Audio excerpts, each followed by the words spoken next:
is Helene Lesterlin, and I'm the curator for dance and theater at EMPAC. And we're standing in EMPAC's lobby right now with the concert hall behind me. It's a spectacular thing. EMPAC is the Experimental Media and Performing Arts Center at Rensselaer Polytechnic Institute. We opened in October 2008, although we've been programming and doing commissions for several years before that. I arrived here in 2005. So EMPAC was created on the campus of Rensselaer to be similar to a research center. So what I mean by that is it's not actually an academic institution in that classes don't take place here, and it's not built for student work, although students definitely do interact with EMPAC and have performances here and work with artists that we have.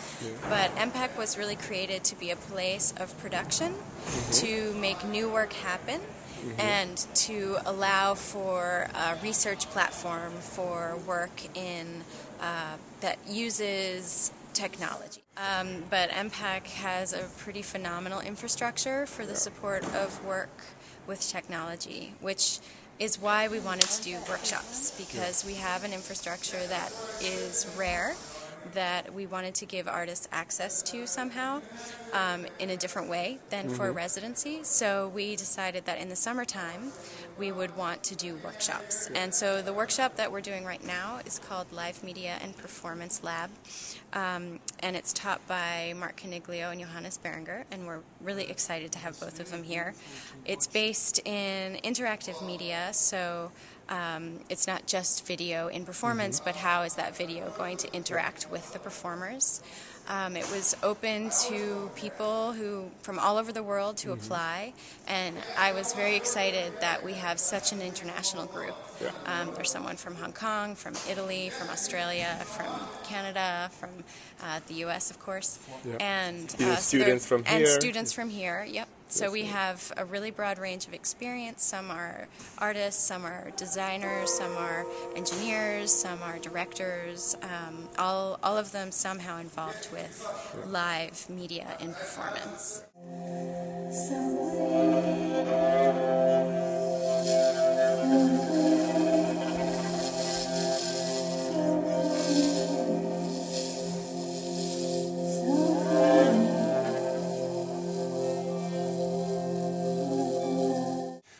I am with Johannes Birringer. I am leading this workshop at EMPAC. It's a workshop that is both about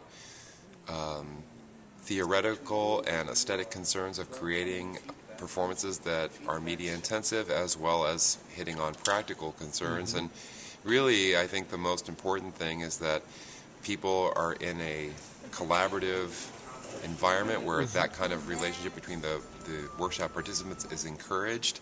Like some conceptual shit. Move around again. You make me feel. You make me feel. You make me feel. You make me feel. You make me. Some years ago, I wanted to create an autonomous summer laboratory on interactive media, and in 2003 I started it in Germany in an abandoned coal mine. And the Interaktionslabor has gradually established a small reputation. We had these annual workshops. People came to work intensively for a period of 2 weeks. And last year we had a visitor from EMPAC, and Johannes Goebel liked how we were working and suggested that I come and do a workshop here. So it's now 2010, the 8th time I'm conducting such a laboratory, which is meant to be a residency for a group of 15, 17, 18 artists working collaboratively together.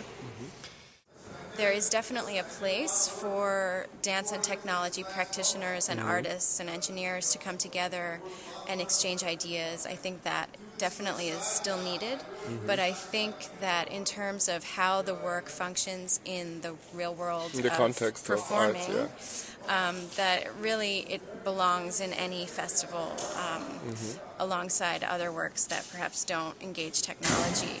Yes, you'll see many of them are starting in a way at the beginning. They're doing things that we've seen before in the field, but that's not the important thing. I think that we all have to start at the beginning at some point. It's that we are pushing as hard as we can in the short time that we have for really a rigorous consideration of what's there. Is it working? To be unafraid to critique it. We've, last night they put together a small piece, and it was actually several people were involved, and so they just threw it together in a moment. And of course they loved it. They were like, "Whoa!" They were quite happy. They were quite happy. Yeah. At which point I stood up and said I would like to initiate a discussion about it, because I thought there were some weaknesses that we should address and talk about.